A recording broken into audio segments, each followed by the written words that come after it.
ለስላላችሁ ውዶቼ ማለት ነው። ዛሬም በደስታ መጥቻለሁ። እንግዲህ ተወዳጁ የጽናት ድራማ ተለቋል። ጽናትና ኪራ ታርቀዋል። እናንተ ሽማግሌዎቹ ሳይመጡ ራስ በራሳቸው ታረቁ ማለት ነው። ይሄ እኮ ነው እንግዲህ በቃ ጋሽዬም ወይንም ደግሞ የናሆም አባት የተናገረው ነገር እነሱ ሲገናኙ ነገሩ ሳይፈታ እንዳይታረቁ በናፍቆት ተቃቅፈው ብለው ነበረ እንዳለው እሱም እንግዲህ ተቃቅፈዋል ማለት ነው። ገና ሽማግሌዎቹ ሳይመጡ ነበረ ጽናትና ኪራ የታረቁት። ሰብሰብ ብለው በቃ ቡና እየተፈላ ምን እያለ ጽናት ታርቀው እጅግ በጣም ደስ የሚል ጊዜ አሳልፈዋል። ጽናት እንግዲህ ሀና መጣች የሚለውን ነገር ስትሰማ እኔ መውጣቴን ስላወቀች ነው የመጣችው ብላ እንደውም ጭራሽ ሊጣሉ ነው ብዬ ፈርቼ ነበር፣ ግን ደግሞ ታርቀዋል። ራኬብን እንግዲህ ይሄ ሰይጣን የሆነ ልጅ እያስፈራራት ነው። የእህትሽን ገላ ሚዲያ ላይ ከምታዩና ብር ከምትከፍኝ እያላት ነው። ሰላም ውድ የተከበራችሁ የቻናሌ ተከታታዮች እንዴት ናችሁ? ከኔ ጋር ሁሉ ሰላም ነው። ሰላማችሁ ይብዛልኝ ባላችሁበት ውድ ቤተሰቦቼ። ለዚህ ቻናል አዲስ ከሆናችሁ ሰብስክራይብ አድርጋችሁ ቤተሰቡን ነባሮች ዌልካም፣ እንኳን በሰላም መጣችሁ ብያለሁ።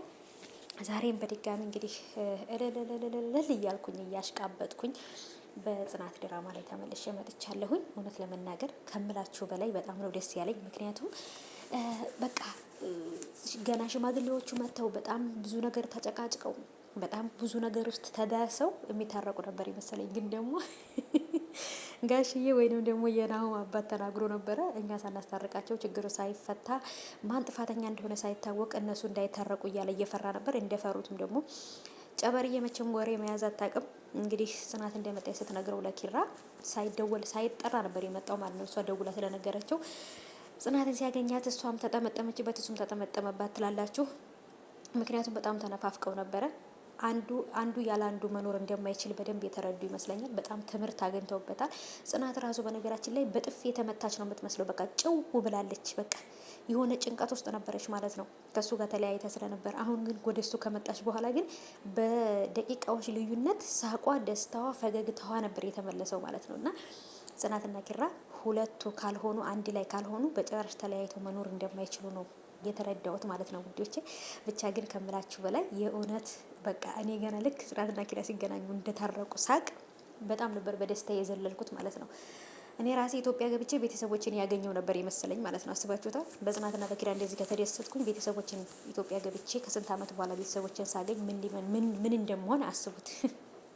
እና ድራማ እንደሆነ እያወቅኩኝ ራሱ በቃ ሳያቸው በጣም ነው ደስ የሚለኝ። ሁለቱ አንድ ላይ ሲሆኑ ነው እንጂ ሲለያዩ በጣም ነው የሚያስጠሉት። እና ብቻ ግን በጣም ደስ ብሎናል። ጽናትና ኪራ ስለታረቁ ደስ ያላችሁ ይህን ቪዲዮ ላይክ በማድረግ አሳውቁኝ። እውነት እኔ በጣም ደስ ብሎኛል ከምላችሁ በላይ ደስታዬ ወደር የለውም። ምክንያቱም ሁለቱም ብዙ መስዋዕት ተከፋፍለዋል። እሱም ደግሞ እኔ ያለ እሷ መኖር አልችልም፣ ህይወቴ ያለ እሷ ጨለማ ነው፣ እሷ ስትኖርበት ነው ህይወቴ ብርሃን የሚያገኘው፣ ያለ ጽናት መኖር አልችልም ብሎ ከሰዎቹ ፊት ለፊት ነበር የተናገረው እውነቱን።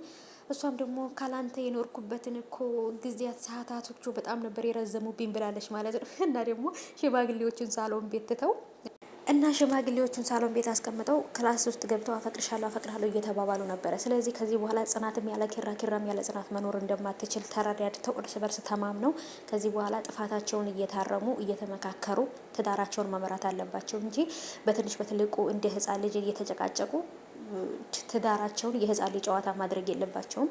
ደስ ብሎኛል። እንግዲህ ዛሬ እንትናን ጆከርን አላየነውም። ሰኒም እንግዲህ ከሽማግሌዎቹ ጋር ሁና ከነ ምህሩ ጋር ሁና ጓደኛዋን እንግዲህ ትዳሯን ታድጋላታለች። ከጓደኛዋ ጋር ሆና ደስተኛ ህይወት ነበራቸው። ዛሬ የዛሬው ቀን ይለያል፣ ልዩ ነው ለእኔ ማለት ነው። ምክንያቱም ሁሉም ደስተኛ ሆኖ ስላየዋቸው። ሰኒም ከዛ ጭንቀት ውስጥ ከዛ ስትረስ ውስጥ ወጥታ አሁን ላይ በሰላም እየሆነች በሰላም እየኖረች ስለሆነ በጣም ደስ ብሎኛል።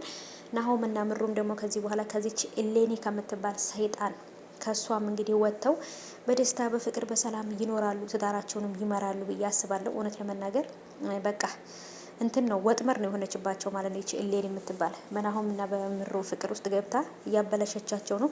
ብቻ ግን እንጃ መጨረሻውን ምናይ ይሆናል። ነገ በሌላ ቪዲዮ ተመልሼ እመጣለሁ። ሰብስክራይብ አድርጉ፣ ላይክ፣ ሼር አድርጉ። ደስ ያላችሁ ደግሞ ኮሜንት ላይ ያሳውቁኝ።